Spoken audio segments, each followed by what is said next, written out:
Doctor బ్రహ్మర్షి పితామహ పత్రిసారి యొక్క దివ్య చైతన్యంతో కనెక్ట్ అవుతూ జగద్గురువైన శ్రీకృష్ణ పరమాత్మ యొక్క శక్తి స్థితి జ్ఞానాలను తీసుకుంటూ చక్కగా మనం విజ్ఞాన భైరవ తంత్రంలో జ్ఞానాన్ని తెలుసుకుంటున్నాం మాస్టర్స్.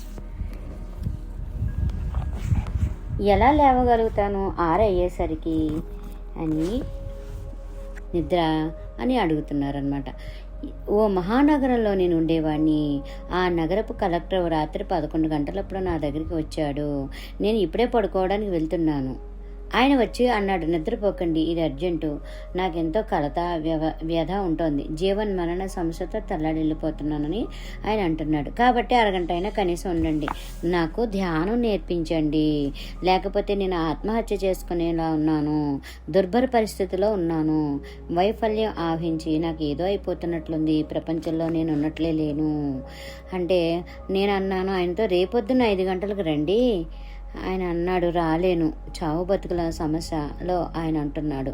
ఆయన పొద్దు 5 గంటలకు నిద్ర లేవలేడు. ఆయన అన్నాడు, రాలేను, ఎప్పుడూ ఆలస్యంగానే నేను నిద్ర లేస్తాను. సరే నేను అన్నాను అయితే 10 గంటలకు రండి.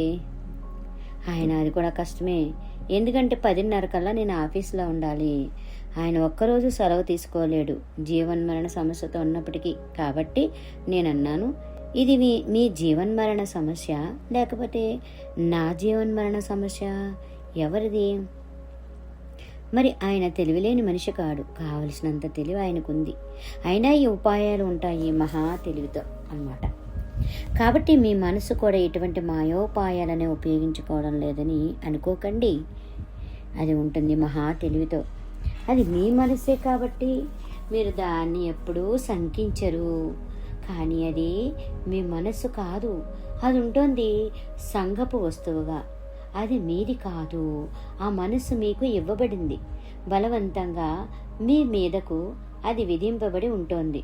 ప్రత్యేకమైన శిక్షణలతో బోధనలతో మీరు తీర్చబడి ఉన్నారు, ఓ నియమిత పద్ధతిలో అన్నమాట. ఎంతో బాల్యం నుండి మీ మనసు తక్కిన వాళ్ళ వల్ల సృష్టింపబడి ఉంటుందన్నమాట. బాల్యం నుండి కూడా తల్లిదండ్రుల వల్ల, సంఘం వల్ల, ఉపాధ్యాయుల వల్ల, ఫ్రెండ్స్ వల్ల గతమే సృష్టిస్తోంది మీ మనస్సుని.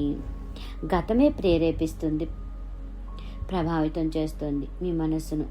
చచ్చిపోయి ఉన్న గతం అంతా బ్రతికున్న మీ మీద బలవంతంగా రుద్దపడుతూ ఉంటుంది నిరంతరాయంగా.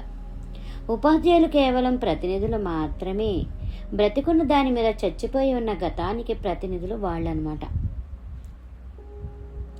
బలవంతంగా ఎన్నో విషయాలను మీ మనస్సు మీద వాళ్ళు రుద్దుతూనే ఉంటారు. కానీ మీకు అతి మహా సామీప్యంలోనే అది ఉంటుంది కాబట్టి, మధ్యలో అంతను అతి మహాస్వల్పం కాబట్టి, ఆ మనస్సుతోనే తాదాత్మ్యం చెంది అదే మీరన్న గుర్తింపుతో మీరు ఉంటున్నారు. కాబట్టి మీరంటారు, నేను హిందువుణ్ణి. మళ్ళీ ఆలోచించండి, మళ్ళీ ఆ మాటను పునర్వీక్షణ చేసుకోండి, పరీక్షించేసుకోండి. మీరు హిందువులు కారు. మీకు ఇవ్వబడింది ఒక హైందవ మానసం. మీరు జన్మించారు ఓ సామాన్య అమాయకత్వపు జీవిగా, హిందువుగా కాదు, మహమ్మదీయుడిగా కాదు. కానీ మీకు ఇవ్వబడింది ఓ మహమ్మదీయపు మనస్సు, ఓ హైందవ మనస్సు. మీరు బలవంతం పెట్టబడ్డారు, బోనులో బంధింపబడ్డారు, ఖైదు చేయబడ్డారు ఓ నిర్ణీత స్థితిలోకి అన్నమాట. ఆ తర్వాత జీవితం జోడిస్తూనే ఉంటుంది విషయాలను ఆ మనస్సుతో. ఆ మనస్సు బరువెక్కిపోతుంది. ఆ బరువు మీ మీదే ఉంటుంది. మీరు ఏమీ చేయలేకపోతారు. మీ మనసు తన పద్ధతిని మీ మీద బలవంతంగా సాగనిచ్చుకుంటూ ఉండడాన్ని ప్రారంభిస్తుంది. మీ అనుభవాలన్నీ ఆ మనస్సులోకే ప్రోగవుతూ ఉంటాయి. నిరంతరంగా మీ గతమే తీర్చుతూ ఉంటుంది మీ ప్రతి వర్తమాన క్షణాన్ని కూడా. నేను మీతో దేన్నైనా చెప్తే మీరు ఆలోచించరు ఆ మాటల గురించి ఓ కొత్త పద్ధతిలో, స్వీకరించే కలుపుగోలు తత్వంతో. మీ పాత మనస్సు మీ గతం తప్పకుండా వచ్చేస్తుంది మధ్యలోకి. మాటలను ప్రారంభించేస్తుంది, అన్వయించుకుంటూ వ్యతిరేకించుకుంటూ అన్నమాట. గుర్తు పెట్టుకోండి, మీ మనస్సు మీది కాదు, మీ శరీరము కూడా మీది కాదు. అది వస్తుంది మీ తల్లిదండ్రుల నుంచి. మీ మనస్సు కూడా మీది కాదు, అది కూడా వస్తుంది మీ తల్లిదండ్రుల దగ్గర నుంచే. అయితే ఎవరు మీరు? శరీరంతోనూ మనస్సుతోనూ మీరు తెచ్చేసుకుని ఉంటారు ఒక గుర్తింపును, లేదా ఆ రెండితో కూడా. మీరు అనుకుంటారు యవ్వనంలో మీరున్నారని, మీరు అనుకుంటారు వృద్ధాప్యంలో మీరున్నారని, మీరు అనుకుంటారు హిందువులమని, మీరు అనుకుంటారు జైనులమని, మీరు అనుకుంటారు పార్శీకులమని. మీరు కారు. మీరు జన్మించారు ఒక నిర్మల చైతన్యంగా. తక్కినవన్నీ మీకు చెరసాలలే. ఎంతో సామాన్యంగా మీకు కనిపిస్తున్న ఈ తంత్రాలు ఎంతో సామాన్యమైనవి మాత్రం కావు మాస్టర్స్. ఎందుకంటే ఈ మనస్సు తప్పకుండా నిరంతరంగా ఎన్నో ఎన్నో సంక్లిష్టతలను, సమస్యలను సృష్టించేస్తూ ఉంటుంది. కాబట్టి సరిగ్గా కొద్ది రోజుల ముందరే ఓ మనిషి నా దగ్గరికి వచ్చి ఇలా అన్నాడు, నేను మీ ధ్యాన పద్ధతిని ప్రయత్నిస్తూ ఉన్నాను, కానీ నాకు చెప్పండి, ఏ శ్లోకాల్లో ఉంది ఈ తంత్రం? నా మత గ్రంథంలో ఈ శ్లోకంలో ఉందని మీరు నన్ను నమ్మించగలిగితే అప్పుడు నాకు ఇది ఉంటుంది అభ్యసించడానికి సులువుగా. కానీ ఎందుకు ఉంటుంది అది చేసేందుకు సులభంగా ఓ శ్లోకంలో వ్రాయబడి ఉంటే? ఎందుకంటే అప్పుడు మనసు తప్పకుండా సమస్యను సృష్టించదు కనుక. మనసు అంటుంది, సరే ఇది మన శ్లోకమే కాబట్టి దీన్ని చెయ్యి అని. ఏ శ్లోకంలోనూ వ్రాయబడి ఇది ఉండకపోతే అప్పుడు మన మనసు అంటుంది, తప్పకుండా ఏం చేస్తున్నావు నువ్వు? మనసు దాంతో యుద్ధాన్ని ప్రకటిస్తుంది. నేను అన్నాను ఆ మనిషితో, 3 నెలల నుంచి దీన్ని నువ్వు అభ్యసిస్తూనే ఉంటున్నావు, ఏమనిపిస్తోంది నీకు అని. ఆ మనిషి అన్నాడు, అద్భుతం, ఎంతో అద్భుతంగా ఉంది నాకు. కానీ నాకు చెప్పండి, దీని ప్రామాణిక శ్లోకం ఏ గ్రంథంలో ఉందో నాకు చెప్పండి అని మళ్ళీ అడుగుతున్నాడు ఆయన. ఆ మనిషి తన స్వంత అనుభవాన్నే ప్రామాణికం, అధికారం కాదని అనుకుంటున్నాడు అనమాట. నాకు అద్భుతంగానే ఉంటుంది, మరింత నిశ్శబ్దంతో, మరింత శాంతితో, మరింత ప్రేమతో నేను ఉంటున్నాను, అద్భుతంగా ఉంది నాకు అని. కానీ తన స్వీయానుభవమే అతనికి ఉండడం లేదు అధికారికంగా. మనస్సు అడుగుతుంది గతంలోని అధికారిక ప్రమాణం కోసం అన్నమాట. నేను చెప్పాను ఆ మనిషితో, మీ మత గ్రంథాల్లో ఎక్కడా ఇది వ్రాయబడి లేదు. పైపెచ్చు ఈ పద్ధతిని వ్యతిరేకిస్తూ వ్రాయబడి ఉన్న ఎన్నో విషయాలే ఉంటున్నాయి ఆ గ్రంథాల్లో. ఆ మనిషికి దుఃఖం వచ్చేసింది. ఆ తర్వాత ఇలా అన్నాడు, అయితే ఇక ఈ అభ్యాసాన్ని కొనసాగించడం మహా కష్టమైపోతుంది నాకు. ఆ మనిషి సొంత అనుభవానికి ఎందుకు ఉండడం లేదు విలువ? తన సొంత అనుభవానికి విలువ లేదు. చూసుకోండి, గతం శిక్షణలతో తయారైన తీరు. మనస్సు ఇది నిరంతరంగా మలుస్తూ విధ్వంసం చేసేస్తూ ఉంటుంది మీ ఈ వర్తమానాన్ని. కాబట్టి గుర్తుపెట్టుకోండి, ఉండండి ఎరుకతో, ఉండండి సందేహిస్తూ, సంశయిస్తూ. మీ మనస్సుని నమ్మకండి, మీ మనస్సును విశ్వసించకండి. దాన్ని మీ మనస్సును విశ్వసించని పరిణితిలోకి మీరు ఎదిగారంటే అప్పుడు మాత్రమే ఉంటాయి ఈ తంత్రాలు సామాన్యంగా ఉపయుక్తంగా పని చేయగలిగేవిగా. అద్భుతాలనేవి సాధిస్తాయి, తప్పకుండా అద్భుతాలనేవి సంభవం చేయగలుగుతూ ఉంటాయి. మేధస్సును మాత్రమే మీరు చేసుకుంటారు అర్థం. మరి ఇదే సమస్య, మీకు ఇంకేమీ అర్థం కాదు, మేధోపర విషయం మాత్రమే మీకు అర్థమవుతూ ఉంటుందన్నమాట. మరి ఈ తంత్రాలను మేధోపరంగా అర్థం చేసుకునేందుకు సాధ్యపడదు. మీరెలాగా మీతో దాన్ని ప్రసారం చేయగలగడం?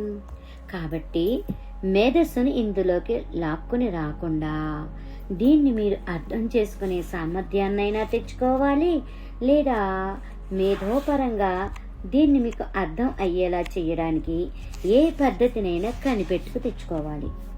ఈ రెండవది అసాధ్యం, కానీ మొదటి దానికి ఉంది సంభావ్యత. మేధోపరంగానే మీరు చేయాల్సి వస్తుంది ప్రారంభాన్ని, కానీ దాన్నే పట్టుకుని ఉండిపోకండి. నేను చేయండి అని చెప్పినప్పుడు చేసేందుకు ప్రయత్నించండి.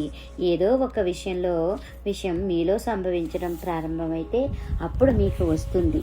మీ మేధస్సును పక్కన పారేసి మేధస్సు లేకుండా సూటిగా నన్ను అందుకోగలిగే సామర్థ్యం, అప్రయత్నంగానే ఏ మధ్యవర్తి ఉండకుండా, కానీ ఏదో చేయడాన్ని మాత్రం ప్రారంభించి తీరాలి, ఏదో ఒకటి చేసి తీరాలి. మనం ఇక్కడ కూర్చుని ఇలాగే ఇక్కడ కూర్చుని సంవత్సరాల తరబడి మాట్లాడుకుంటూనే ఉండిపోవచ్చు, కానీ అందువల్ల ఏమన్నా ఉపయోగం ఉండదు. పైపెచ్చు మీకే హాని కలగవచ్చు. ఎందుకంటే ఎన్నో విషయాలు మీకు తెలిసిపోవడం ప్రారంభమైపోయి ఉన్నాయి కాబట్టి. మరి ఎక్కువ విషయాలు మీకు తెలిసిపోయి ఉంటే మరింత ఎక్కువ గందరగోళ పరిస్థితే మీకుంటుంది. ఎన్నో విషయాలను తెలుసుకుని ఉండడం మంచిది కాదు. ఒక్క విషయాన్ని తెలుసుకొని దాన్ని అభ్యాసం చేయడమే చాలా ఉత్తమమైనది. ఒక్క తంత్రం నేర్చుకున్నా చాలు, అదే ఉంటుంది ఉపయుక్తంగా. దేన్నో ఒక దాన్ని చేస్తూనే ఉండడమే ఉంటుంది ఉపయుక్తంగా. ఏమిటి దాన్ని చేయడానికి మీకు కష్టం? లోపల ఎక్కడో ప్రగాఢంగా ఉంటుంది భయం. ఆ భయం ఏమిటంటే మీరు దీన్ని చేస్తూ ఉంటే బహుశా జరుగుతూ ఉన్నది ఏదో ఆగిపోతుందేమో, అది భయం అన్నమాట. ఇది పైకి కనిపించవచ్చు వైపరీత్యంగా, కానీ ఎందరినో కలుసుకుంటూ నేను ఉంటున్నాను. పరివర్తన తమలో సంభవించాలని కోరుకుంటూ ఉన్న ఎందరినో కలుసుకుంటూ నేను ఉంటున్నాను. వాళ్ళు అంటారు తమకు ఓ ధ్యానం అవసరమని, ఓ ప్రగాఢ పరివర్తన తమకు జరగాలని. కానీ వాళ్ళందరికీ లోపల ఉంటూనే ఉంటుంది భయం. వాళ్ళందరూ ఉన్నారు విభజింపబడి, ద్వంద్వాల్లో ఇద్దరుగా వాళ్ళకు ఉంటున్నాయి రెండు మనస్సులు. వాళ్ళు అడుగుతూనే ఉంటారు తాము ఏం చేయాలని. ఎప్పుడూ ఏమీ చేయకుండా ఏం చేయాలని అడుగుతూ ఉంటారన్నమాట. మరెందుకు వాళ్ళు ఎప్పుడు అడుగుతూనే ఉంటారు అంటే కేవలం తమను తామే మోసం చేసుకోవడం కోసమే. ఓ పరివర్తన తమలో జరగాలని తమకు ప్రగాఢ వాంఛ ఉన్నట్లు తమను తామే మభ్యపెట్టుకోవడానికి మాత్రమే. అందువల్లే వాళ్ళు అడుగుతూ ఉంటారన్నమాట. ఇది ఇస్తుంది ఓ ముసుగును, ఓ స్వరూపాన్ని. నిజంగానే ఓ పరివర్తన తమలో జరగాలన్న ప్రగాఢ వాంఛితాన్ని ఈడేర్చుకునే ఉత్సాహం తమకు ఉంటోందన్న వేషాన్ని. అందువల్లే వాళ్ళు అడుగుతూ ఉంటారు. ఈ గురువు దగ్గరకు ఆ గురువు దగ్గరకు పరుగులు తీస్తూనే ఉంటారు, అన్వేషిస్తూ ప్రయత్నిస్తూ. కానీ ఎప్పుడు వాళ్ళు దేన్ని చెయ్యరు. ప్రగాఢాంతరంలో భయపడేవాళ్ళు అన్నమాట వాళ్ళందరూ.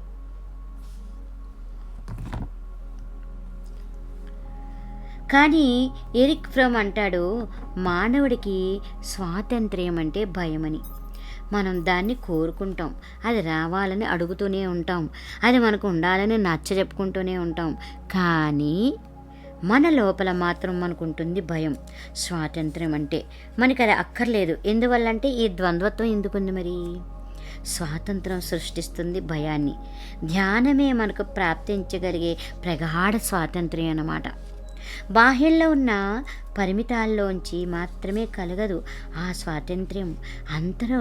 అంతరంలోని బానిసత్వం నుండి కూడా మీకు ఏర్పడుతుంది విముక్తి. స్వయంగా ఈ మనస్సే ఉంటుంది బానిసత్వపు మూలమై. మీ గతం నుండి మీకు కలుగుతుంది సంపూర్ణంగా విముక్తి. ఏ క్షణంలో మీకు మనస్సే ఉండదో అంతకు పూర్వమే మీ గతం అంతా అయిపోయి ఉంటుంది మాయం. చరిత్రను మీరు అప్పుడు అధిగమించి వచ్చేసి ఉంటారు. ఇప్పుడు అక్కడ సంఘం ఉండదు, మతం ఉండదు, శ్లోకాలు ఉండవు, సాంప్రదాయాలు ఉండవు. ఎందుకంటే వాటి అన్నిటి ఆవాసం మనస్సే కాబట్టి. ఇప్పుడు అక్కడ గతం ఉండదు, భవిష్యత్తు ఉండదు. ఎందుకంటే గతము భవిష్యత్తు ఈ రెండు మనస్సులోని భాగాలే కాబట్టి, జ్ఞాపకాలు ఊహలే కాబట్టి అన్నమాట. ఇప్పుడు మీరుంటారు ఇక్కడే, మరి ఈ వర్తమానంలోనే. అక్కడ మనసు లేదు, గతం లేదు, భవిష్యత్తు లేదు. మరి వర్తమానంలోనే ఉంటాం కదా మనము. ఇప్పుడిక ఏ భవిష్యత్తు ఉండదు, ఎప్పుడు ఉంటుంది వర్తమానపు ఈ క్షణమే, ఈ క్షణమే, ఈ క్షణమే, శాశ్వతంగా ఈ క్షణమే. అప్పుడు మీరు ఉంటారు సంపూర్ణ స్వాతంత్రంలో. అన్ని సాంప్రదాయాలను మీరు అధిగమించేసి అతీతులైపోయి ఉంటారన్నమాట. చరిత్రను, శరీరాన్ని, మనస్సును, సర్వస్వాన్ని అధిగమించేసి ఉంటారు. భయానికి కూడా మీరు అప్పుడు భయపడరు. అంత స్వాతంత్రం ఉంటుంది. మీరెక్కడ ఉంటారు మరి? అంతటి స్వాతంత్రంలో ఉండగలుగుతారా ఉనికితో? అంతటి మహాస్వాతంత్ర్యంలో, అంతటి అనంత విస్తృతావరణంలో మీకుంటుందా మీ చిన్న నేను, మీ అహంకారం చెప్పగలుగుతారా నేనున్నానని? మీరు చెప్పగలుగుతారు బంధంలో నేనున్నానని. ఎందుకంటే మీ హద్దులు అప్పుడు మీకు తెలుసుంటాయి కాబట్టి. బంధం లేకుంటే హద్దు కూడా ఉండదు మాస్టర్స్. మీరుంటారు అప్పుడు కేవలం స్థితిగా. అంతకంటే ఎక్కువగా మీరుండరు. పరమశూన్యత్వం, పెద్ద గాలి, అదే సృష్టిస్తుంది భయాన్ని. అందువల్లే ఆ మనిషి ధ్యానం గురించి ఎప్పుడు మాట్లాడుతూ ఉంటాడు. ఎలా చేయాలి ధ్యానాన్ని? ఎప్పుడు ఉండిపోతాడు చేయకుండానే ధ్యానాన్ని. ఎప్పుడు చేయకుండా ఉంటాడు, కానీ ఎలా చేయాలి, ఏం చేయాలి, ఏంటి అని అడుగుతూ ఉంటాడనమాట. ఈ ప్రశ్నలన్నీ ఈ భయంలోంచే పుట్టుకొస్తూ ఉంటాయన్నమాట. అనుభూతి పొందండి ఈ భయాన్ని. దీన్ని మీరు తెలుసుకున్నారంటే అది అయిపోతుంది మాయం. తెలుసుకోకపోతే అది ఉంటుంది కొనసాగుతూ. మరణించేందుకు సంసిద్ధంగా మీరున్నారా? ఆధ్యాత్మిక అర్థంతో ఉండకుండా ఉండేందుకు మీరున్నారా సంసిద్ధంగా? ఎప్పుడు ఎవరు వచ్చినా బుద్ధుడు వాళ్ళతో అనేవాడు, ఇదే ప్రాథమిక సత్యం. మీరు లేరు కాబట్టి మీరు చావలేరు, మీరు జన్మించలేరు. మీరు లేరు కాబట్టి మీరుండలేరు దుఃఖంలో, దైన్యంలో, బంధంలో, బానిసత్వంలో. ఉన్నారా దీన్ని స్వీకరించేందుకు సంసిద్ధంగా? బుద్ధుడు అడుగుతాడు, ఉన్నారా మీరు దీన్ని స్వీకరించేందుకు సంసిద్ధంగా?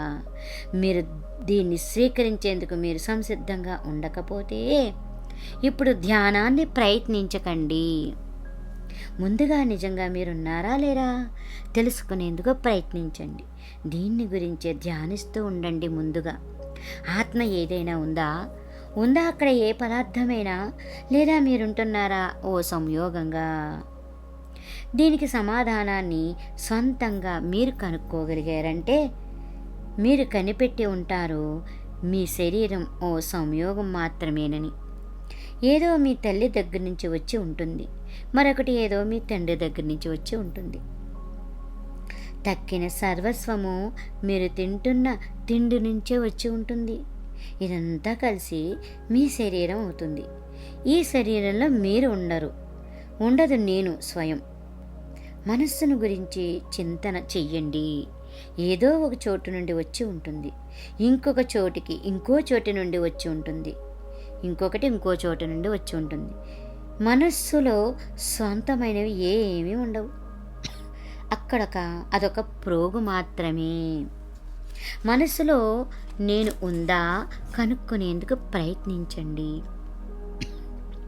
లోతుల్లోకి వెళ్తున్న కొద్దీ మీకు తెలిసి వస్తుంది మీ గుర్తింపు ఓ ఉల్లిపాయలాగే ఉంటోందని.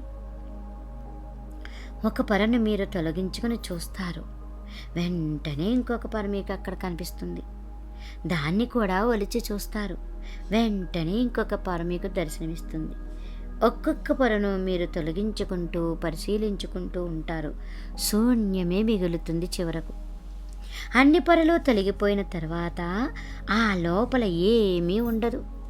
శరీరము, మనస్సు ఈ రెండు ఉల్లిపాయల్లాగే ఉంటాయి.